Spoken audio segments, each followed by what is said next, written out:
Yes, good afternoon, this is Gavin speaking. I'm just about to do you a very quick pre-collection video.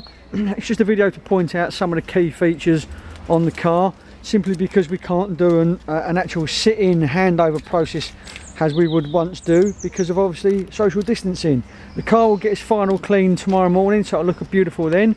I'm just going to show you the obvious. So the fuel cap release is on the passenger side, and you just do it as you normally would. However, when you shut the cap, if you lock the car, that then automatically locks on this side, so you push it on the right and it opens as such. Coming around for the back, there's your nice new set of carpet mats waiting to go in once the car's been valeted, and under here is your tyre inflation kit. Up here is your electronic boot button, and you can also lock the vehicle via the key. So if I'm just going to push that, you can hear it beep and it will automatically close. And there is your rear parking camera. Always give it a little clean once in a while to keep it nice and clean. You'll see that the back is no wiper, it's a hidden wiper system, comes out from under here, so that's very, very nice. As we come round to the front of the car, I'll just really point out you've got the open and close button here, which you can do out of convenience, or of course you can use the key. So I'm just going to open the car. As I say, don't be alarmed about the condition of it at the moment. It's going to be lovely and beautiful and stunning when it's ready for you tomorrow. And that's how you fold your wing mirrors in, both in and out. This is where you adjust your wing mirrors left and right, and you can lock and unlock the doors. The driver can operate all 4 windows, and by pushing that down will also lock the windows as well. Under here is your bonnet release, and this button here is a very, very important button. This is the 12-volt battery reset button. So I'll zoom back just so you can see where that's situated. That is, of course, as if the battery in the key here ever runs out and you can't gain access to the car. I'll show you this tomorrow, but once you get in, if you press that button, it's got a 12-volt charge stored for emergencies, so you can always restart the battery, the actual engine battery, with that button. You don't use it on a day-to-day. You use, of course, the push button start, which is this one here. If you can see that, there you are, this one here. Keep your foot on the brake, press the button, the vehicle will start, and if it's ready to go, you get a symbol of a little green car just here, and that means the car is good to go, ready to go. Okay, I'm just going to turn the radio down. So what have we got in front of us? Couldn't be any easier really.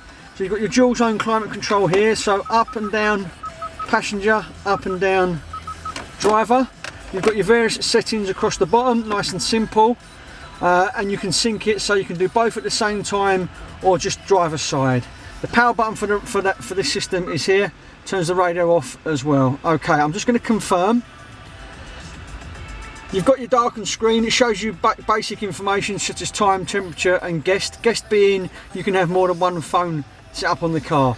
If I want the screen to illuminate, I just simply press the radio and there it is, it comes on. You can preset your channels across the bottom by pressing the blue star and it will hold it there, or you can then seek and search as you would normally do on most radio systems.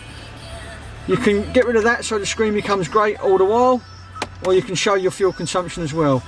If you want to do satellite navigation, you'd simply just press nav and then search, and you'd put your destination in here, your postcode, and you'd press start and it would look for it and away you go. It really is very, very easy. If you want to go back to radio, just press radio and it will go back to that as well. You can have the radio and the sat nav showing on display on the same screen, but that's quite basic information there. Okay, so what can I show you? Move the steering wheel around. On the left hand side, if we go down, left indicator, up, right indicator, flashers, and you've got automatic lights as well. If I move the steering wheel to the right, that would be all your wipers. So again, down one quick swipe, up for your various speeds. But if I go up just one notch, that's intermittent, and you can alter that with this little chap here. Okay. Whilst I'm over here, you might be able to see in the distance, you've got your settings for your memory seats. So driver and passenger, when they alternate between who's driving, can set the seats to exactly how that particular driver wants them. On the steering wheel, you've got your volume and your track and channel search, as well as answering and discarding calls. As well as on here, you've got your cruise control, your adaptive cruise control, and also, what's the word I'm looking for? Speed limiter, sorry. And then you've got this, what I call the little book here. That symbolises a book. When you press that, if I move the camera angle there, it shows you things, screen changes in front of you. You can then scroll through those with this little guy here, and it will show you other functions again, even more so. You'll play with that and you'll get to see which one you prefer it to be on. I personally like the digital speedo, and that's nice and simple and nice and easy. Okay, down here, this is important.